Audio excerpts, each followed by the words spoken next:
The story opens at dawn, painting a picture of the lonely yet rugged beauty of the frontier. Eli Turner, a quiet rancher in his early 30s, rides along the edge of his property to check the water levels at the creek after a night of heavy wind. The sky is pale gold, the land silent except for the rustle of dry grass. Eli's horse, a chestnut gelding named Dusty, snorts uneasily as they near the riverbank. Something feels off. As Eli rides closer, he notices a broken wagon wheel half submerged in the mud and scattered belongings. A boot, a torn bonnet, and a blood-stained piece of cloth. The ground bears deep grooves of wagon tracks that lead toward the hills but suddenly stop. There are signs of a struggle, footprints, drag marks, and a trail of dried blood leading into the brush. Eli dismounts, instinctively reaching for his rifle. Following the faint blood trail, he pushes through the mesquite until he spots a shape half hidden beneath the undergrowth. At first, he thinks it's a corpse, but then he sees a small movement, a trembling hand clutching the edge of a tattered blanket. Underneath lies a young woman, barely conscious, her lips cracked, her face caked with dirt and blood. Her dress is torn to shreds, and her body shakes with cold and shock. When Eli kneels beside her, she jerks awake and whispers, "Please, don't touch me."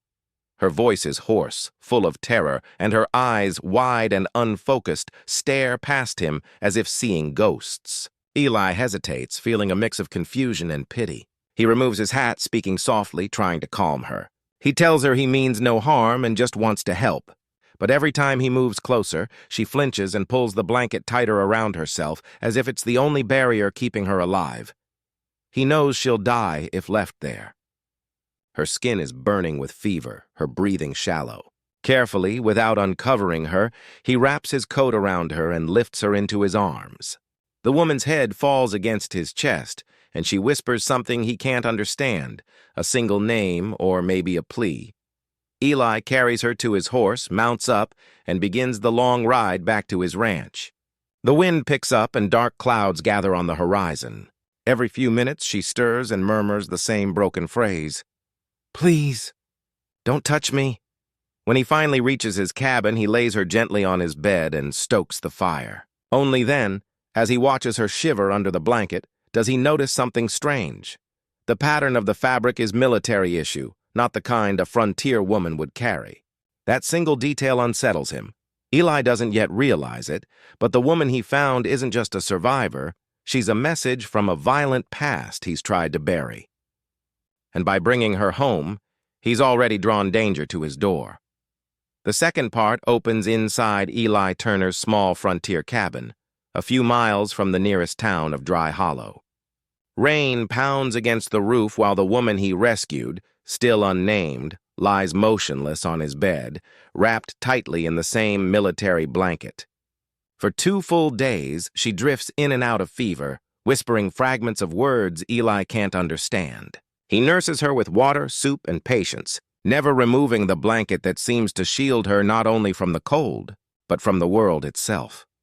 When she finally wakes long enough to look at him, her eyes hold a mix of terror and mistrust. Eli introduces himself gently, saying he found her near the creek and that she's safe now, but she doesn't respond.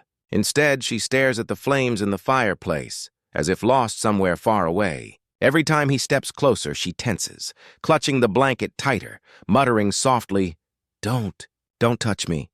Eli spends the next few days trying to earn her trust. He leaves food by the bedside and tends to his chores outside, giving her space. At night, he hears her screaming in her sleep, short, broken cries that make his stomach twist. She wakes sobbing, sometimes speaking in a different language, part English, part something else, perhaps Apache or Spanish. Each time he tries to ask what happened, she retreats further into silence. Finally, one evening, she whispers a single name, Lena.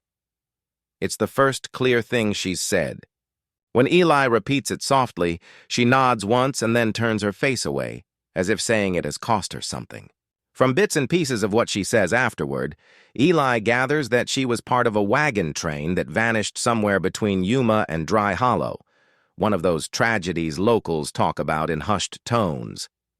Rumors blamed raiders or even deserters, but no one really knew. Concerned for her safety and hoping for answers, Eli decides to ride into town to report her to the sheriff, Hank Rowley, an old friend and former lawman. But when Eli tells him about the girl, Rowley's expression darkens. He warns Eli to stay out of it. "If she's who I think she is, Turner, you don't want that kind of trouble. Leave her be. Some things are better left buried." Eli leaves the sheriff's office uneasy. On his way back, he notices a group of rough men at the saloon whispering about the massacre by the creek and how there might be a survivor worth a bounty. A cold realization hits him. Someone is already looking for Lena. When he returns home, Lena is awake and standing by the window watching the storm. For the first time, she looks at him without fear and asks in a faint voice, "You told someone?" Eli lies, shaking his head. She nods slowly, retreating under the blanket again. Outside, thunder rumbles over the prairie, and in that moment, Eli feels something shift. He understands that this woman's silence hides not only trauma, but a secret dangerous enough to kill for. The quiet isolation of Eli Turner's ranch begins to unravel in Part 3 as unease settles over the land like a creeping fog. The days grow tense and watchful. Lena, though recovering her strength, still avoids speaking more than a few words. She spends long hours by the window, staring toward the horizon as if expecting something or someone to appear. Eli tries to keep busy mending fences and tending the horses, but a feeling of being watched gnaws at him. One evening, he notices hoofprints near the barn, too fresh to belong to his own horse. A half-smoked cigar lies in the dirt beside them. Eli's pulse quickens. He hasn't smoked in years, but he knows the brand. It was one favored by men he once rode with, men he left behind when he swore off outlaw work. He tells himself it's coincidence, yet every instinct tells him someone has been here. Inside the cabin, the mood grows darker. Lena begins waking from her sleep in fits of terror. She speaks of drums in the distance, of the sound of boots crunching in dry grass. Eli hears nothing, but late one night, when he steps outside to fetch wood, he sees a flicker of torchlight far out on the plain, and then it vanishes. The following morning, while Lena sits wrapped in her blanket, Eli notices something unusual, a faint burn mark peeking from beneath her shoulder. When she shifts, the fabric slips slightly, revealing a brand, a crude letter D seared into her skin. It's not an Apache mark, nor one used by ranchers. It's human and familiar. Eli feels the blood drain from his face.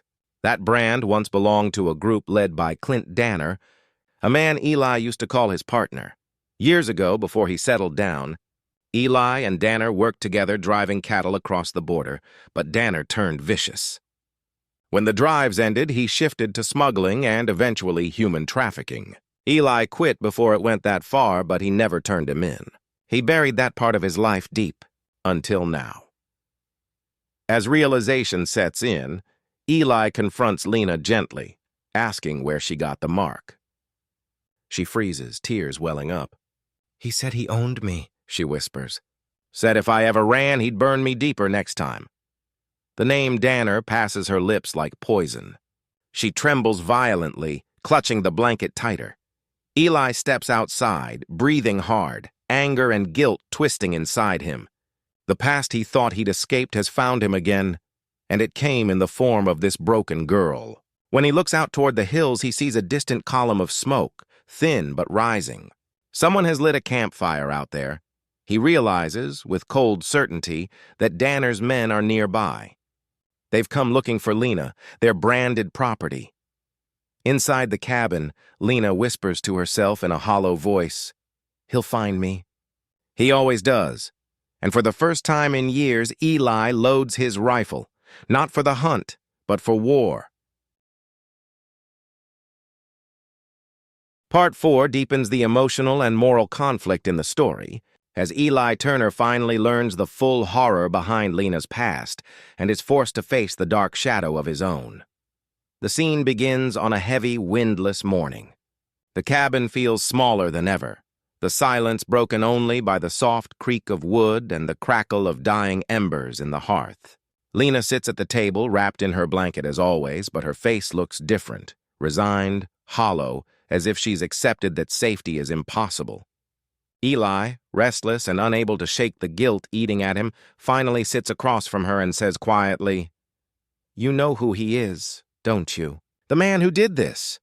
Lena hesitates, then nods. For a long moment, she says nothing. Then, with trembling hands, she touches the edge of the burn on her shoulder and begins to speak. She tells Eli that she and her father were part of a federal courier caravan heading west. Her father was a guard, one of several men escorting a shipment of Union gold through the desert. Danner's gang ambushed them at night, slaughtering most of the guards and taking the survivors as captives. The women and children were traded, beaten, or killed. Lena's father refused to tell Danner where the hidden strong box of gold was buried. In revenge, Danner killed him before her eyes. Lena stops speaking, her voice cracking, but Eli pushes gently for the truth. Through broken sentences, she reveals that Danner had something worse planned for her, to sell her to a man in Mexico, but not before branding her, to make sure everyone knew who owned her. The letter D was Danner's twisted signature. When the gang moved camp one night, she escaped with a knife she stole from one of the guards. She had been wandering half dead when Eli found her. As Eli listens, the weight of her words crushes him. He finally admits what he's been hiding. He once rode with Danner. Not during the killings, but long enough to know the man's cruelty. He confesses that he could have stopped him years ago when Danner started talking about turning to flesh trade, but Eli walked away instead, pretending that leaving was enough to wash his hands clean. Now he realizes that his silence helped make Danner powerful. Lena stares at him, pale and horrified. "You knew him," she whispers, her voice trembling. "Then you know he'll never stop." Eli nods grimly. The truth burns worse than shame. He looks at the brand on her shoulder and sees not just Danner's cruelty, but his own cowardice carved into her skin. Finally, Lena pleads, "Don't tell anyone I'm alive. If he finds out, he'll come for me. And for you." Outside, thunder grumbles over the prairie as if echoing her words. Eli goes to the window, hand tightening around his rifle. He knows she's right, but he also knows something else. If Danner is still out there, he won't stop until one of them is dead. Part 5 marks a turning point in the story, where fear turns into horror, and the full weight of Lena's suffering becomes visible not only to Eli but to the reader. It's the most haunting and emotional part yet, showing the physical evidence of her trauma and the deep moral awakening of the rancher who took her in. The chapter opens with a violent desert storm rolling over the plains. Thunder shakes the cabin walls and rain slashes through the open cracks in the roof. Inside, Eli does what he can to keep the fire alive while Lena lies feverish on the bed, her skin pale and glistening with sweat. She has barely eaten in days, and now she's burning up, mumbling incoherently as if reliving her nightmares. Eli knows she won't survive the night unless he tends to her properly. But she's trembling so violently that her blanket slips down, and for the first time he sees how frail she truly is. Her arms are thin, bruised, and covered with faint scars. He hesitates, remembering her plea, "Please, don't touch me." Yet when she begins to convulse, he makes a decision born not of curiosity but of desperation. He needs to help her. He lifts the edge of the blanket to check her wound, and his blood runs cold. Beneath it, Lena's back and side are a map of suffering. Deep, healed lash marks crisscross her skin like roots of fire. Some scars are old and silvery, others fresh and red. Near her ribs, a line of crude stitches, uneven, jagged, marks where someone has cut her open and sewn her shut again. It looks more like a field experiment than a surgery. Across her thighs, dark bruises bloom and rawhide straps still cling around her legs, leaving deep indentations in her flesh. Eli recoils, stunned and horrified. The realization crashes over him that whoever did this didn't just want to punish or control her. They wanted to study her, to break her in body and mind. His throat tightens with fury and shame, because in that moment he understands the true nature of Danner's evil. Lena stirs and wakes to find him standing there, face pale, blanket still in his hands. Panic floods her eyes. She scrambles back against the wall, pulling the blanket up to her chin, gasping, "Please, don't touch me. Don't look at me." Eli steps back immediately, his voice breaking as he apologizes. He tells her he only wanted to help, that he didn't mean to shame her. But Lena doesn't hear him. She's trapped in her own terror, her breath coming in short, broken gasps. When she finally collapses into quiet sobs, Eli kneels beside the bed, his own eyes wet. He promises her softly, "No one will ever hurt you again. Not while I'm breathing." Outside, lightning flashes across the desert, illuminating the lonely cabin. Eli sits in silence, guilt and rage twisting in his chest. He knows he can no longer hide from what's coming. Danner's cruelty runs deeper than greed. It's madness. And Eli swears that if the devil himself comes for her, he'll be waiting. Part 6 explodes into tension and violence. The fragile safety of Eli's ranch is shattered as Danner and his men finally arrive, bringing the devil of Lena's nightmares back to life. This section blends action with dread, showing Eli's courage and the unstoppable reach of Danner's cruelty. The story opens in the dead of night. The storm from the night before has passed, leaving behind a heavy stillness. Eli hasn't slept. He sits by the window, rifle in hand, eyes scanning the moonlit plain. His mind replays everything Lena told him, every scar he saw. He's made up his mind. At sunrise, he'll take her to Fort Yuma, where Army medics can treat her and where Danner won't dare follow. But just before dawn, Dusty, his horse, begins to snort and stamp nervously. The cattle in the nearby pen shift and bellow. Eli steps onto the porch and freezes. In the distance, faint lights flicker, like fireflies crawling across the hills.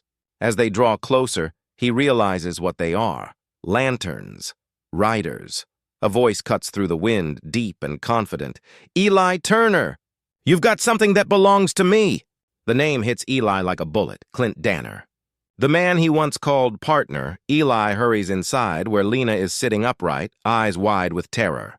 She doesn't need to ask who it is. She already knows. She grabs his arm, whispering, "Please, don't let him take me. He'll kill you too." Eli nods grimly and helps her crawl beneath the loose floorboards he'd once used to store whiskey and ammo. He covers the space quickly, whispering, "Stay quiet. No matter what you hear, don't move." Moments later, the ranch is surrounded. 6 riders dismount, their boots crunching over the wet dirt. Danner calls again, his voice almost friendly. "You always had a soft heart, Eli. Never could mind your own business." Eli loads his rifle and answers through the darkness. "You lost your way a long time ago, Clint. She's not yours." "Never was." Gunfire erupts. The first shots slam into the cabin walls, splintering the wood. Eli returns fire from the window, hitting one man squarely. Another falls near the barn.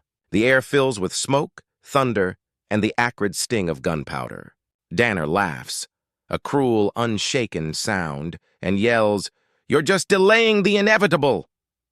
Eli takes a bullet to the shoulder but keeps shooting, forcing the gang to retreat to the tree line. When the gunfire finally stops, silence falls again, broken only by the hiss of the dying fire. He collapses to one knee, clutching his wound, whispering Lena's name. She pushes open the floorboards and rushes to him, pressing a rag to his shoulder. He tells her to pack what she can. They'll ride before sunrise. But before she can answer, a distant voice echoes through the night. "You can't run forever, Turner." Lena's eyes fill with tears. She knows the truth now. Danner won't stop until he gets her back. And Eli, bleeding and resolute, understands something else just as clearly. To protect her, he'll have to kill the devil he once rode beside. Part 7 takes the story into its most chilling revelation, where the truth about Lena's scars and Danner's motives comes fully to light. It is a moment of emotional intimacy, horror, and grim determination, showing both Eli and Lena confronting not just their shared enemy, but the darkness that binds them to him. The morning after the gunfight is grim. The ranch yard is littered with the bodies of 2 outlaws, while the others, including Danner, have vanished into the desert mist. Eli, pale from blood loss, ties a bandage around his shoulder and begins preparing the horses. His only thought now is escape, to reach Fort Yuma before Danner returns with reinforcements. Lena insists on helping him pack, though her hands still shake. When Eli tries to comfort her, she looks at him with haunted eyes. You don't understand, she says. If he's still alive, he won't stop. Not until he gets what's inside me. Eli freezes. Inside you? For a moment, she seems too frightened to continue. Then slowly, she unwraps part of her blanket, revealing the stitched wound along her ribs. Her voice trembles as she speaks. They cut me open. Eli. Not to kill me, to hide something. She explains that after her father's caravan was ambushed, Danner tortured him for information about the gold shipment, a fortune meant for the Union Treasury. Her father died refusing to speak. But before he did, he tore the map to the gold into 2 pieces. One he burned. The other he sewed into Lena's flesh, trusting that Danner would never find it there. When Danner discovered the truth, he had her cut open by one of his men, a former army surgeon turned outlaw. But before they could extract the entire map, soldiers attacked their camp. In the chaos, Lena escaped, half-stitched, bleeding, barely alive. The portion of the map still hidden within her body is the only surviving clue to the stolen gold. Eli feels sick as she finishes. The realization hits him hard. Danner isn't hunting her out of vengeance or possession. He's hunting her because she literally carries the key to his fortune. Every scar, every lash, every horror she endured was part of a single, monstrous pursuit of greed, overwhelmed with guilt. Eli admits the full truth to her, that years ago, he helped Danner move the stolen gold before realizing the cruelty behind it. He thought it had all been melted down or lost. Now he sees the twisted thread of fate connecting them both. Danner's evil and his own silence created Lena's nightmare. Lena doesn't blame him. Instead, she grips his hand and whispers, "Then let's end it. Burn it all, the gold, the past, everything." Eli nods. He knows what he must do. Danner's men will come back for her, and when they do, this place will become their grave. He'll destroy the gold, the ranch, and the devil's last hope, all to give her a future free of the brand that haunts her. Outside, the wind rises again, carrying the scent of smoke and vengeance. Part 8 is the fiery climax of the story, where Eli Turner makes his final stand against Danner and his men. It is both an act of vengeance and redemption, a desperate bid to erase the sins of his past and secure Lena's freedom. The tone is tense, emotional, and cinematic, drenched in smoke, gunfire, and sacrifice. The story begins in the pre-dawn stillness. The world is gray and quiet, the wind carrying the faint smell of rain and smoke. Inside the cabin, Eli and Lena prepare for what's coming. He knows Danner will return with more men, and this time, there will be no escape. The gold Lena carries, the truth of Danner's crimes, and the horrors Eli once ignored have all converged here, at the edge of the desert. Eli gives Lena his spare revolver and a saddlebag of food. "When I say go," he tells her, "you ride west. Don't stop. Don't look back." She refuses at first, tears brimming in her eyes. "You'll die here," she whispers. But Eli shakes his head. "If he catches you, all this will have been for nothing. I have to finish it." Then quietly, he lights a lantern and carries it outside. The barn, the fences, the hay bales, everything he's built over the years is soaked in kerosene. The decision feels like tearing out his own heart, but he knows it's the only way to draw Danner in. As he lights the fuse, flames roar to life, painting the sky in orange and gold. The inferno becomes both signal and trap. Within the hour, hoofbeats thunder in the distance. Danner's gang appears over the ridge, 10 riders, dark silhouettes against the rising sun. Danner rides at the front, his hat tilted low, a cruel grin on his face. "I knew you couldn't stay quiet, Eli," he calls out. "Still trying to play the hero?" Eli stands in the yard, rifle ready, fire crackling all around him. "No hero left here, Clint," he says. "Just a man cleaning up his mess." The battle explodes into chaos. Gunfire echoes across the plain, bullets sparking against iron and stone. Eli fights from cover, dropping men one by one, while Lena fires from the cabin window, her fear replaced by raw determination. Flames consume the ranch, turning everything Eli owned into a storm of burning ash. As the smoke thickens, Danner slips through the chaos and kicks down the cabin door. Inside, he finds Lena reloading her gun. With a vicious grin, he grabs her, dragging her outside. "You think you can hide from me?" he hisses. "You're mine." Before he can strike her, a single shot rings out. Danner stiffens. Eli stands behind him, rifle smoking. Danner falls, his hand still clutching Lena's arm. When the fire finally dies, the ranch is nothing but embers. Eli, wounded but alive, watches the horizon glow with dawn. Lena kneels beside him, whispering through her tears, "You burned your world to save me." Eli smiles faintly, his eyes reflecting the rising sun. "No," he murmurs, "just the parts that weren't worth keeping." Part 9 brings the story to its emotional and haunting conclusion. After the chaos, fire, and bloodshed of the night before, silence returns to the desert, carrying with it the heavy weight of loss, redemption, and the faint hope of freedom. It's a bittersweet ending, one that closes Eli and Lena's chapter but leaves their spirits forever marked by what they endured together. The dawn after the battle breaks cold and still. The once proud Turner Ranch is now a smoldering ruin, its fences collapsed, its fields blackened with ash. Buzzards circle above the wreckage, and the air smells of smoke and gunpowder. Soldiers from Fort Yuma arrive later that morning, following the trail of fire and gunfire they'd seen from miles away. They find the remains of Danner's gang scattered across the yard, their bodies half buried in soot. Among the debris, they discover Eli Turner's journal, left open on the table inside what's left of the cabin. The journal tells the story of everything that happened, from the moment Eli found Lena by the creek to his final stand. In his final entry, his handwriting shaky from blood loss, he writes, "If you find her, don't let her disappear again. She's been through more hell than any soul should. Tell her she's free now. Tell her she's safe." The soldiers find no body matching Lena's description. Only a few footprints lead away from the ruins westward into the desert.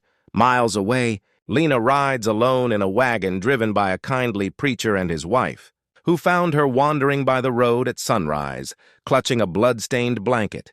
Her wounds are freshly bandaged, and her eyes, though tired, hold a strange light. Not quite sorrow, not quite peace. The preacher's wife asks where she's headed, but Lena only looks toward the horizon and says softly, "As far as the road goes." She still wears the same blanket Eli wrapped around her when he first found her, now washed, patched, and mended. It's no longer just a covering of shame or fear. It's a symbol of survival, of the man who gave everything to protect her. As the wagon creaks along the desert trail, the sun begins to rise behind her, setting the sands aglow like gold, the same gold Danner died for, now buried forever beneath the ashes of Eli's land. In her lap rests something small, a folded page torn from Eli's journal, the last line underlined in his rough handwriting. "You can't unmake the past, but you can keep it from spreading." Lena whispers his name once under her breath, and the wind carries it out into the desert, like a prayer or a farewell. When the wagon disappears into the distance, the story closes not with triumph, but with quiet endurance. The horrors Lena endured, the guilt Eli carried, and the evil Danner embodied have all burned away, leaving behind only the fragile possibility of healing. She looks to the horizon and whispers, "Please, don't touch me." Then after a long pause, almost to herself, she adds softly, "Not yet." It's the first sign that someday, maybe, she'll let the world in again. And with that, the desert swallows the last traces of fire, leaving behind only the endless sky and the whisper of redemption.